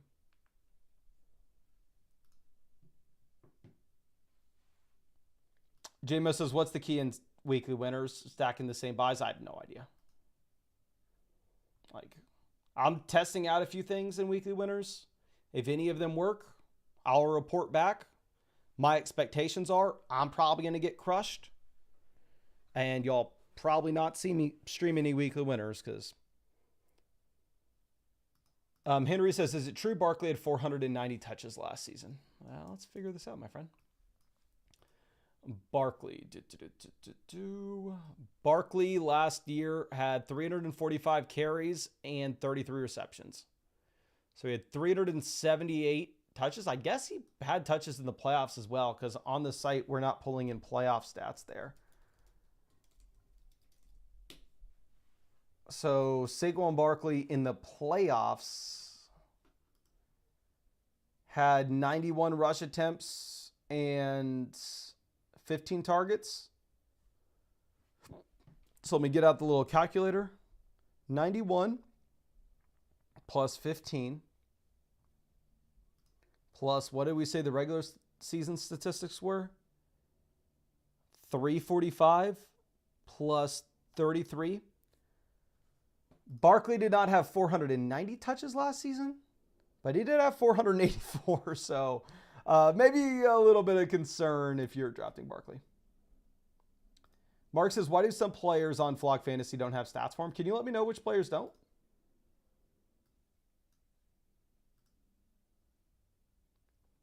Dante says, how about sprint or marathon? Do they have different strategies? I know you advanced a lot of sprints, so maybe you can do those. Yeah, maybe we'll mix some of those in. Yeah, but let me know what players on flockfantasy.com don't have stats for him. That way we can go ahead and pull those in for you. I'm going to take Tyreek. Take Tyreek at 23. Make this an old man's team.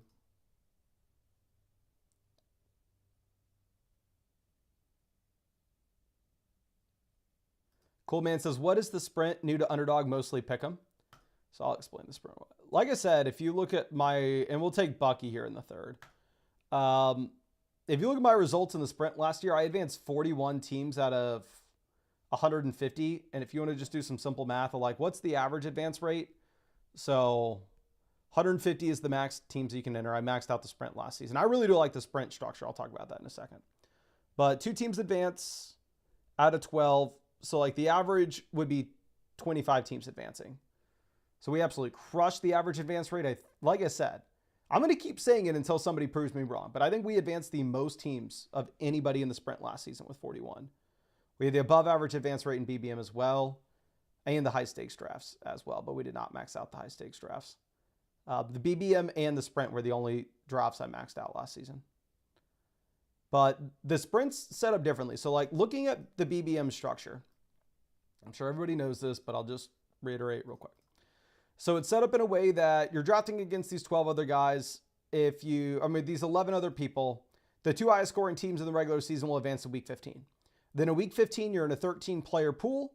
If you advance past week 15, if you're the highest scoring team, you go to week 16, where you play 15 other people in week 16. If you're the highest scoring team then you go to week 17 to play 538 other people. And that's how you get like $2 million for first place, $1 million for second. The highest I've ever finished in Best Ball Mania was 16th. Back then, I actually only won $10,000 for 16th. The player pool was the prize pool was different, which sucked. Now I would have won $70K.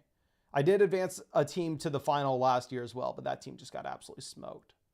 But the sprint's different in that how the sprint is you have like the weeks 1 through 14 where 2 out of the 12 teams advance. And then once you're in the fantasy football playoff tournament, it doesn't narrow you down till week 17. It's just, it takes everybody that makes it to week 14, and you're all in one big pool. And it's who can score the most points in the fantasy football playoffs in weeks 15, 16, 17. So that's the sprint. Mark says, never mind, I got logged out of an account, logged back in at work. Yeah, we should have every player statistic on flockfantasy.com for you. Anything before, let me see the last year that we have. Mike Evans drafted in 2014, so this should give us. Last year that we have is 2016. And that's for the basic stats. Last year that we have for the advanced stats, such as like yards per route run, snap rate, yada, yada, yada, is actually 2017.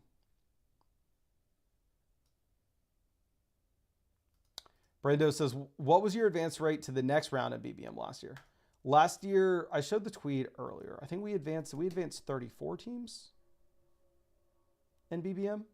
In terms of how many teams I advanced to like week 16, I don't remember. I just know we got 1 to week 17. So DJ Moore goes 45. And we're obviously going to go heavy with wide receivers here. We're going to go Travis Hunter and then whatever wide receiver that we get available to us in round 5. I love Hampton, but when we only have Tyreek Hill and Travis Hunter, we're really like just kind of locked into wide receiver. I didn't even notice, of course, we're drafting right next to Kale.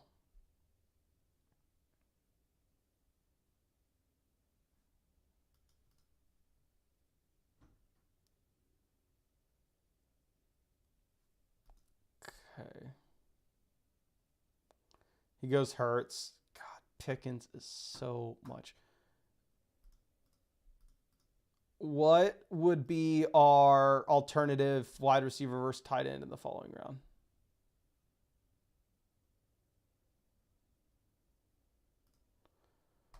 We're going to go Kittle, and then we're going to just force our way into wide receiver, no matter what, in round 6 and 7.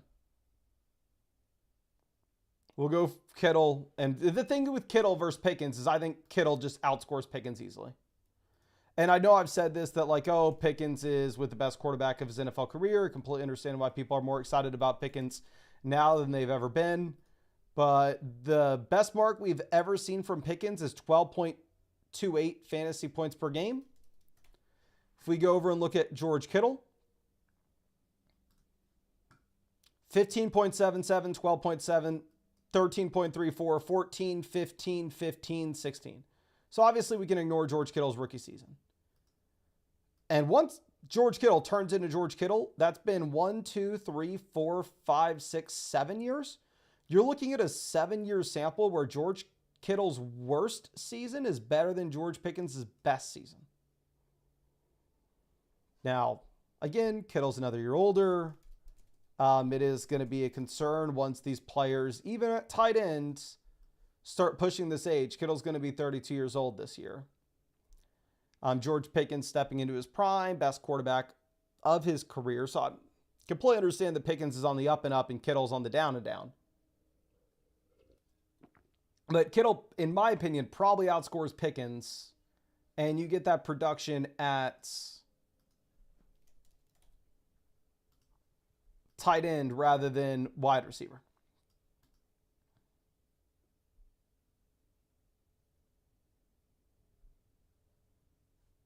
Okay, Godwin goes. So we are boxed into a corner here. Our only receivers are Tyreek and Hunter. So here's what we're looking at. This is it. God dang, my neck hurts.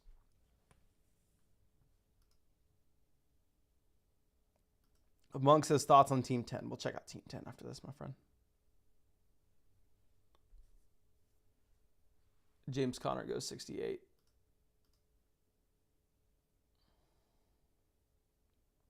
Brenda says 38 of 150 advancement's really good. I think if you go back and look at pretty much every year we've tweeted out our advancement, like in week 15, whenever it is, and I don't know if we've ever had a bad year when it comes to our advance rate.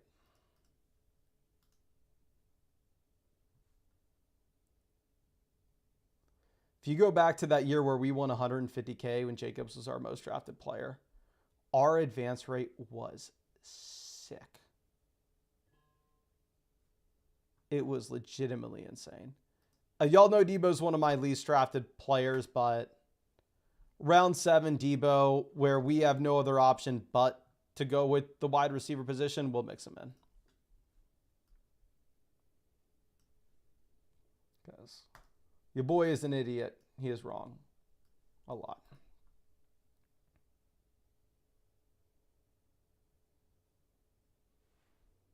Okay, so I forgot. We were supposed to check in on Team 10. Team 10, Neighbors, Brian Thomas, 6 start. Brees, Daniels, Mixon, Rome. I really like it. I don't know if I love Daniels at 39 when you don't have like the Washington guys, like you don't have Terry. You don't really have an option to go Deebo. It's like, I don't really like the Daniels pick for the structure of the team. But overall, I really like the squad.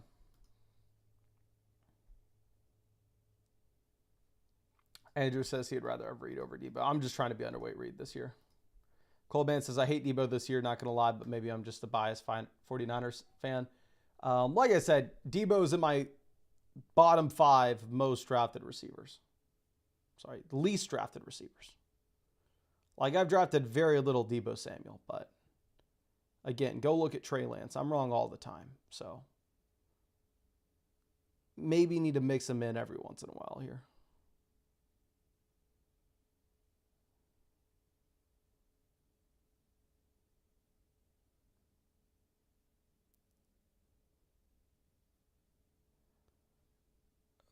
Okay, let's move this over. Michael Pittman Jr.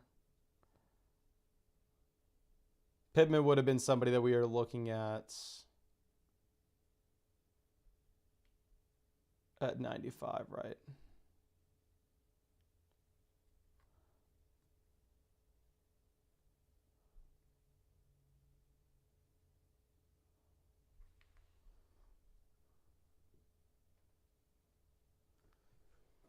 Keon even goes at 91. So our receivers may not be existent.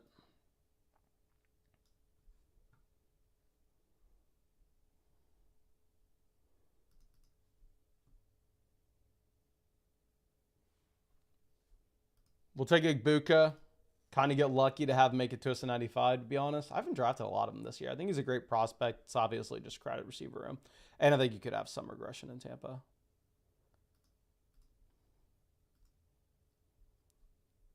Kale goes Jaden Higgins. I think we get Baker on the way back around. Kale doesn't have any bucks. Kale has known to, he's been known to snipe us every once in a while. But yeah, we're going to go Baker here. I mean, we have Bucky, we have Ibuka, so obviously we're in on this Tampa offense. That was the best possible outcome for us. We just got very lucky in this draft to have these wide receivers fall. So now running back, we have Barkley, Bucky. Wide receiver, we have Tyreek, Hunter, Ricky Pearsall, Deebo, Ibuka. We have Baker at quarterback with Ibuka and Bucky. I know some people like the week 17 bring back with Tyreek. And then we have the elite tight end with Kittle. So, good spot to be in. Good spot to be in. Kelsey goes 103. And yeah, there was just no world in which we were taking a receiver at 98. At least most likely not. Y'all know I'm just not really big on drafting Luther Burden here. Like, I think Ibuka versus Luther Burden's a very interesting convo because both receivers are in similar situations in that you can make an argument that they're the third options in their respective offenses. But for me, like, we definitely have upside with Caleb Williams, and Caleb Williams could possibly hit the ceiling that we saw from Baker Mayfield last year. Like, it's in his range of outcomes. But if we're looking at, like, Baker, we've already seen the volume in Tampa.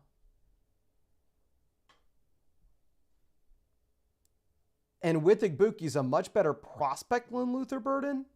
You don't have the tight end production in Tampa that you should have in Chicago as well. So, I think there should be a bigger gap between the two players. I don't think Ibuka should be going much higher in drafts, but I think Luther Burden should be going lower for me. Kyle says, any buzz on Amari signing somewhere? I really hope so, because your boy's been drafting a lot of Amari. And I'm starting to get worried that it may be a Will Fuller type situation. Kyle Williams goes 115. Charbonnet goes.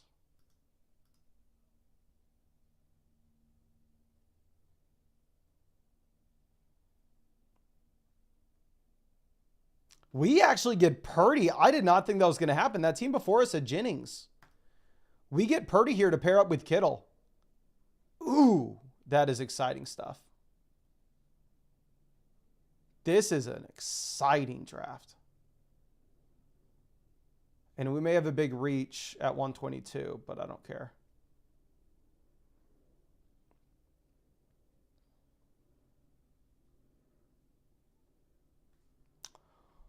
Or we take Caleb unstacked for the points in the advancement. No, we're not going to do it. We're going to go Tyler Warren, pseudo-bully tight end. Tyler Warren, probably one of my favorite picks here at the 10-11 turn.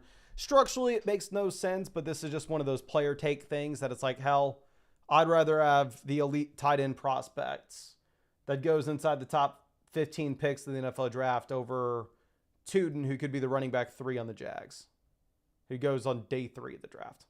So structurally, running back probably makes more sense. Player take wise, I think Tyler Warren's a great value. But and I forgot, we even have Ricky Pearsall, so that's a double stack for us with Purdy. We get very lucky with this team, very lucky with this draft, the way that it's played out. It's like 3, 4, 5, even 5 rounds in, I'm like, oh, our team kind of sucks. Like, we very easily could have the draft board go in a way in which we get completely boxed out of key positions. And we're just sitting with an underwhelming roster with no ADP values, with no strong correlation, with no real upside late. But hell, I mean, now we have Barkley, Bucky at running back. Wide receiver, Tyreek, Travis Hunter, Ricky Pearsall, Deebo Samuel, Ibuka. We have the elite tight end with Kittle. We have Tyler Warren is that bully tight end option as well. We have Baker kind of double stacked with Ibuka, Bucky. We have Purdy double stacked with Kittle and Pearsall.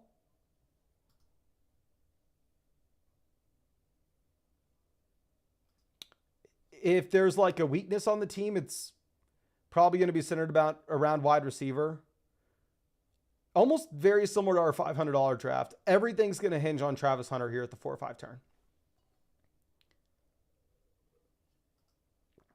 If Travis Hunter is Chase or Jefferson, this team wins best ball. I don't say this team wins best ball mania, but we have a damn good shot to win best ball mania. If Travis Hunter is a cornerback, or if he's Marvin Harrison's rookie season, then we just simply don't have enough points at wide receiver.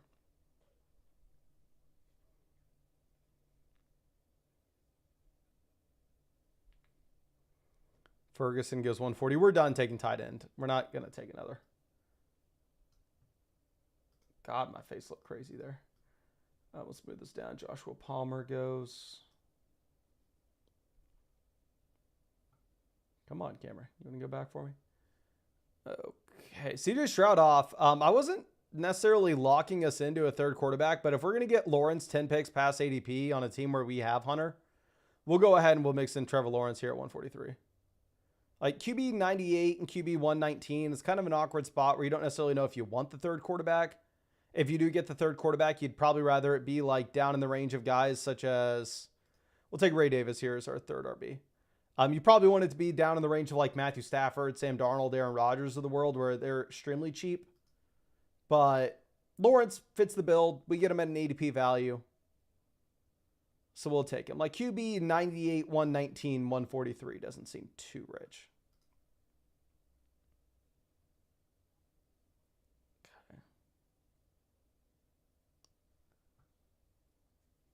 Leggett goes 149.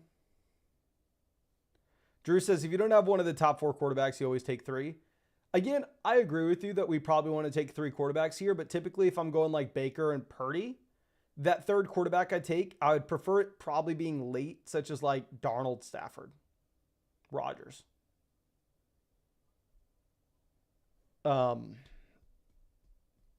Most of the time. Again, I think Lawrence is a phenomenal value here at 143, so I'm definitely going to be taking Lawrence.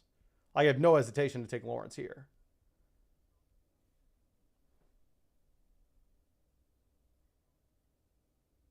Cameron says, how's Team 11? Let's check out Team 11. Nico, A.J. Brown. So we reach on A.J. Brown to have that unique outcome. Tet, Lamar. So we go with a 0 RB build. Our running backs are Brian Robinson, Najee, Scattaboo. We go Garindo at 155. This is one of those teams that's like you're for sure taking 6 running backs and you may need to take 7 depending on what happens over the next few rounds. I don't love the team. I'll be honest with you. I don't love it.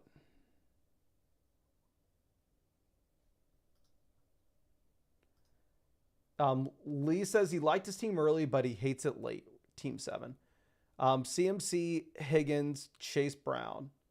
That's a very unique start through the first 3 rounds. Metcalf, Ridley, Burrow. I actually like that. You reach on Higgins in round 2, expecting to get Burrow easily in the middle of the 6th. Montgomery at a strong value. Cup, Kelsey. I like the squad. Yeah, I like the team, my guy. Dan says, for Hunter to pay off at his ADP, he has to play out Brian Thomas Jr., and I really doubt that happens. Not necessarily. Like, we have a bunch of instances of wide receiver duos both paying off values when the target share is concentrated. He doesn't even need to be like, I'm not even saying he needs to be like Cincinnati by any means.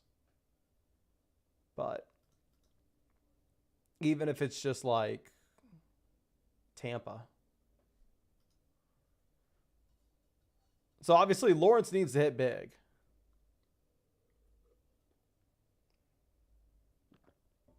McMillan goes 166. I honestly don't care. We take Michael Wilson's probably my preference here, but I already have a ton of Michael Wilson. I have a lot of Leggett. I don't have much Adam Thielen.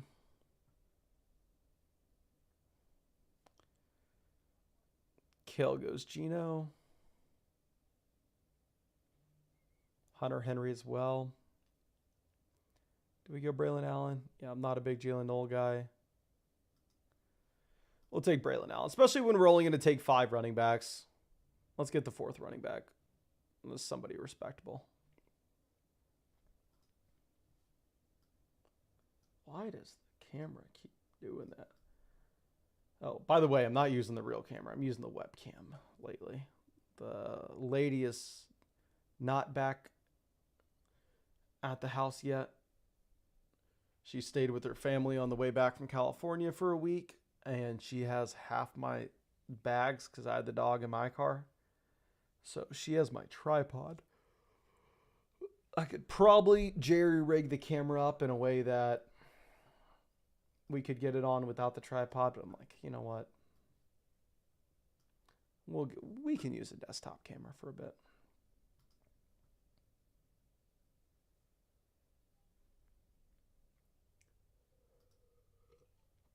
Maxwell says team 5 thoughts, question mark.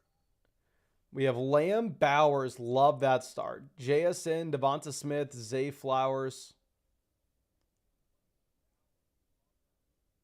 Connor, Caleb. Love the Aaron Jones pick. We get Dak Prescott at a strong price. Sharp. Spears. I love your team. Yeah, team 5 is great. I definitely need a 3rd quarterback, in my opinion, but team 5's really strong. Us seeing tight ends off the board is great for us, obviously. We're just going to take another running back and receiver here, or 2 receivers. We'll see what happens. It's definitely going to be a team where we draft 8 wide receivers, right? Like our wide receiver room's Tyreek, Hunter, Ricky Pearsall, Deebo, Igbuka, Adam Thielen. We need 8 receivers.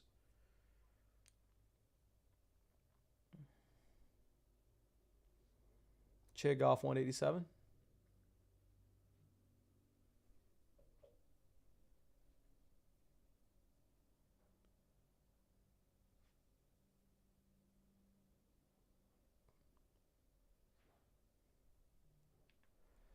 Okay, I think we are gonna take. I don't know if I've taken Dimey Brown a single one of these. I'm not freaking taking Dimey Brown. F that. I'll take Sanders. Miles Sanders could be one of these guys that's not getting drafted in August or September for sure. A smart person takes Dimey Brown here to pair him up with Lawrence and Hunter, but I'm going to ignore the thing that's quote-unquote structurally right to do and just go player takes wise. I'm not doing that nonsense. Oh, y'all want to see the prettiest girl in the world? Y'all want to see this? Okay. Beware. All right. Y'all may get extremely jealous. But check out the prettiest girl in the world here. Oh, my goodness. She has a pretty, pretty haircut, doesn't she? Does she want to say hi to everybody? Come up here. Oh, show them your haircut. Say we got our Texas girl haircut going again. We were rocking the California girl hair for a while. But it's hot in Texas, so we got our Texas girl haircut. It's not done yet. Don't judge. Don't judge. She let me do half of it earlier today. And we got to go on a walk tonight, and then we get to do some more haircut. Right? So we got to clean this up. We got to clean this up, girlie. You can go under the desk. All right. So let's move this over. And I think we're just going to take a bum wide receiver from round 18. I've been taking Amari myself. I've been taking Jalen Tolbert myself, but wouldn't really recommend it to anybody else. So here's what we got. Running back Barkley, Bucky, Ray Davis, Braylon Allen, Miles Sanders.